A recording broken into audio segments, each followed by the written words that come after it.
Selamat pagi dan salam sejahtera untuk kita semua. Yang kami hormati Pak Hamdi SE MSI selaku dosen pengampu mata kuliah Ekonomi Internasional 2 RD. Baik, pada kesempatan ini kami dari kelompok 11 dengan beranggotakan Boy Dapot Ganda Tua Sinaga dengan NIM 22050173 dan saya sendiri Julio Kevin Mario Ginting dengan NIM 22050160. Pada kesempatan ini kami dari kelompok 11 membawa topik permintaan dan penawaran agregat serta dampak goncangan ekonomi. Dalam teori makroekonomi klasik, jumlah output bergantung pada kemampuan perekonomian menawarkan barang dan jasa, yang sebaliknya bergantung pada suplai modal dan tenaga kerja serta pada ketersediaan teknologi produksi. Perekonomian bekerja cukup berbeda apabila harga bersifat kaku. Dalam hal ini, sebagaimana kita lihat, output juga bergantung pada permintaan terhadap barang dan jasa, sedangkan permintaan dipengaruhi oleh pandangan konsumen tentang prospek ekonomi, pandangan perusahaan tentang keuntungan dari investasi baru, serta kebijakan moneter dan fiskal. Penawaran dan permintaan itu sendiri merupakan pandangan yang paling sederhana dalam teori ekonomi. Penawaran dan permintaan untuk setiap barang yang menentukan harga barang serta jumlah yang dijual, dan bagaimana penawaran dan permintaan ini mempengaruhi harga serta jumlahnya. Kemudian permintaan agregat. Permintaan agregat atau aggregate demand adalah hubungan antara tingkat harga agregat dengan jumlah output yang diminta. Dengan kata lain, kurva permintaan agregat menyatakan jumlah barang dan jasa yang ingin dibeli orang pada setiap tingkat harga. Teori kuantitas menyatakan MV sama dengan PY, di mana M adalah jumlah uang yang beredar, V adalah perputaran uang, P adalah tingkat harga, dan Y adalah jumlah output. Jika perputaran uang adalah konstan, maka persamaan ini menyatakan bahwa jumlah uang yang beredar menentukan nilai nominal output yang pada akhirnya merupakan produk dari tingkat harga dan jumlah output. Kita dapat lihat dalam kurva ini, kurva permintaan agregat menunjukkan hubungan antara tingkat harga atau P dan jumlah barang dan jasa yang diminta atau Y. Kurva ini digambarkan untuk nilai jumlah uang yang beredar atau M tertentu. Kurva permintaan agregat miring ke bawah, semakin tinggi tingkat harga P, maka semakin rendah tingkat keseimbangan real M per P, dan karena itu semakin rendah jumlah barang dan jasa yang diminta. Selanjutnya, pergeseran kurva permintaan agregat. Kurva permintaan agregat ini dibuat untuk nilai dari jumlah uang yang beredar yang tetap. Dengan kata lain, kurva tersebut menyatakan kombinasi yang memungkinkan dari P dan Y untuk nilai M tertentu. Jika jumlah uang yang beredar berubah, maka kombinasi yang mungkin dari P dan Y berubah, yang berarti kurva permintaan agregat bergeser. Nah, sebagai contohnya, jika uang yang berkurang atau beredar berkurang, persamaan kuantitas MV sama dengan PY menyatakan bahwa pengurangan jumlah uang yang beredar menyebabkan pengangguran atau proporsional dalam nilai nominal output PY. Kita dapat lihat dari kurva permintaan agregat 1 dia bergeser ke kiri.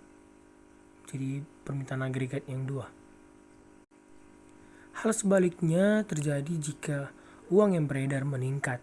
Persamaan kuantitas menyatakan bahwa kenaikan dalam M menyebabkan kenaikan dalam PY. Untuk setiap tingkat harga, jumlah output adalah lebih tinggi, dan untuk jumlah output berapapun, tingkat harga adalah lebih tinggi. Kurva permintaan akan bergeser ke kanan. Dapat kita lihat dari AD1 dia bergeser ke AD2. Nah, kemudian apa sih yang memindahkan kurva AD? Perubahan-perubahan di pasar barang ataupun di pasar uang itu akan memindahkan kurva AD. Perubahan-perubahan dalam perbelanjaan agregat dapat berlaku sebagai akibat dari perubahan seperti perubahan tabungan dan konsumsi, investasi, pengeluaran pemerintah dan pajak, serta impor-ekspor. Ini akan memindahkan AD ke kanan atau ke kiri. Begitu pula kedudukan AD akan berubah sebagai akibat perubahan permintaan dan penawaran uang. Selanjutnya yaitu penawaran agregat. Penawaran agregat atau aggregate supply adalah hubungan antara tingkat harga dengan jumlah barang dan jasa yang ditawarkan. Karena perusahaan yang menawarkan barang dan jasa memiliki harga fleksibel dalam jangka panjang, tetapi harga kaku dalam jangka pendek, hubungan penawaran agregat yang berbeda. Kurva penawaran agregat jangka panjang atau long run aggregate supply (LRAS) dan kurva penawaran agregat jangka pendek short run aggregate supply atau SRAS. Dua faktor yang menentukan penawaran agregat yaitu keseimbangan di pasar tenaga kerja dan fungsi produksi. Keseimbangan di pasar tenaga kerja akan menentukan jumlah tenaga kerja yang digunakan dalam kegiatan memproduksi barang dan jasa. Dan kemampuan dari tenaga kerja ini menghasilkan produksi nasional tergantung kepada fungsi produksi yang menerangkan hubungan di antara jumlah tenaga kerja dan faktor-faktor produksi lain untuk mewujudkan produksi nasional. Kita lanjutkan bentuk-bentuk kurva penawaran agregat. Bentuk kurva penawaran agregat ini dapat dibedakan menjadi 4 menurut pandangan ahli-ahli. Itu menurut pandangan klasik, ekonomi, menurut pandangan Keynesian sederhana, Keynesian baru atau masa kini, dan berdasarkan analisis golongan ekspektasi rasional. Baik, yang pertama, menurut pandangan klasik. Menurut pendapat ahli-ahli ekonomi klasik, perekonomian akan selalu mencapai kesempatan kerja penuh. Dengan demikian, pendapatan nasional akan selalu mencapai tingkat yang paling maksimum, yaitu pendapatan nasional pada kesempatan kerja penuh atau YF. Jumlah barang dan jasa yang dihasilkan dalam suatu negara pada tahun tertentu digambarkan oleh YF tergantung kepada faktor-faktor produksi yang tersedia. Jumlah faktor-faktor produksi inilah yang menentukan kedudukan YF. Nah, dalam grafik A itu bisa kita lihat perpindahan dari AS dan YF menjadi AS1 dan YF1 menggambarkan bahwa jumlah faktor-faktor produksi yang sudah semakin banyak dan memungkinkannya untuk menaikkan produksi negara dari YF menjadi YF1. Selanjutnya pandangan golongan Keynesian. Kurva penawaran agregat yang dikaitkan dengan pendapat golongan ini dibedakan pada dua bentuk, itu yang digunakan dalam analisis Keynesian sederhana dan pandangan yang telah mempertimbangkan keadaan di pasar tenaga kerja. Pada grafik B di bawah ini, hakikatnya menggambarkan bahwa tingkat harga tidak akan mengalami perubahan sebelum tingkat kesempatan kerja penuh dicapai. Tingkat harga tidak akan mengalami perubahan dan dalam grafik tingkat harga tersebut adalah P0. Pada tingkat kesempatan kerja penuh, keadaan sebaliknya akan berlaku, yaitu apabila ekspansi dalam perbelanjaan agregat masih terus berlaku, pendapatan nasional tidak dapat ditambah, tetapi harga-harga akan meningkat. Nah, selanjutnya pada Keynesian baru, penggunaan tenaga kerja yang semakin banyak akan menambah pendapatan nasional. Bisa kita lihat di grafik C-nya. Dengan demikian, peningkatan harga akan menambah pendapatan nasional real. Sifat dari hubungan ini digambarkan oleh kurva agregat AS di grafik C, bisa kita lihat, dan kurva ini dikembangkan oleh golongan Keynesian baru.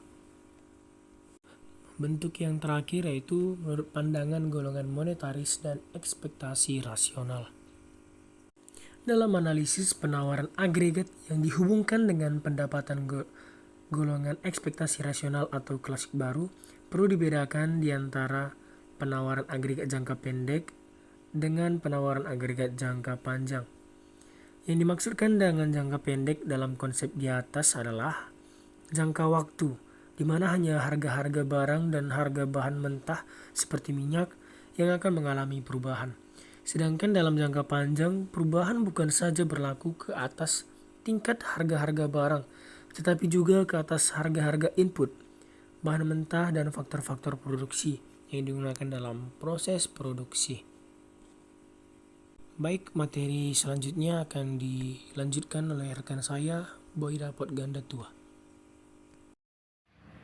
Selanjutnya saya akan membahas tentang pengaruh goncangan ekonomi terhadap permintaan agregat perekonomian terbuka dengan harga fleksibel.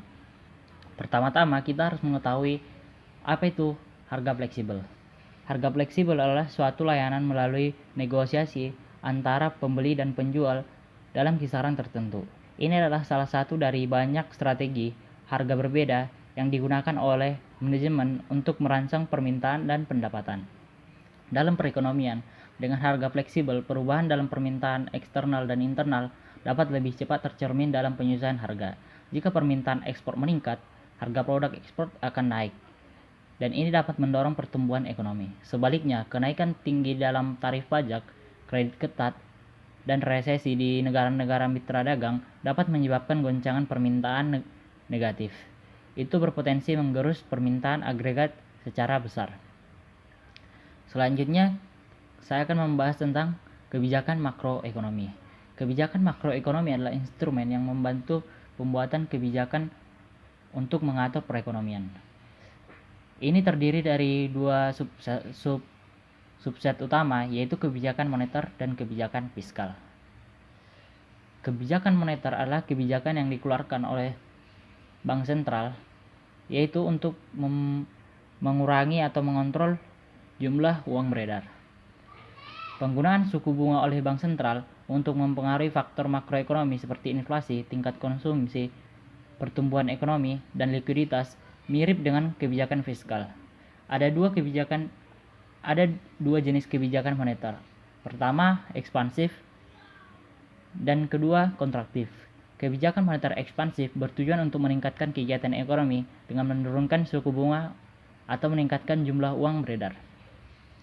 Sedangkan kebijakan moneter kontraktif mencoba mengurangi inflasi dan mengurangi besarnya defisit anggaran dengan menaikkan suku bunga. Dengan tingkat suku bunga yang lebih tinggi, biaya pinjaman uang akan meningkat. Hal ini membuat individu dan perusahaan enggan meminjam dari bank sentral dan membelanjakannya untuk barang dan jasa. Selanjutnya, kita akan membahas tentang kebijakan fiskal.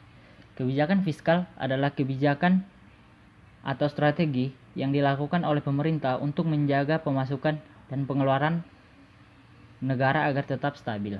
Kebijakan fiskal adalah penggunaan pajak dan belanja publik oleh pemerintah untuk mencapai tujuan ekonomi. Ada dua jenis kebijakan fiskal seperti kebijakan kontraktif tadi, yaitu ada ekspansif dan kontraktif. Pertama, ekspansif. Kebijakan fiskal ekspansif bertujuan untuk meningkatkan permintaan agregat dan menggeser kurva AD keluar dengan mengurangi pajak dan pengeluaran pemerintah. Dengan pajak yang lebih rendah, individu rumah tangga memiliki lebih banyak pendapatan untuk dibelanjakan pada barang dan jasa. Sedangkan kebijakan fiskal kontraktif yaitu mencoba mengurangi permintaan agregat dan menggeser kurva AD ke dalam, meningkatkan pajak dan menurunkan belanja publik. Dengan meningkatkan pajak, pemerintah dapat mengurangi defisit anggaran dan melawan inflasi dan menyelesaikan masalah neraca pembayaran lainnya.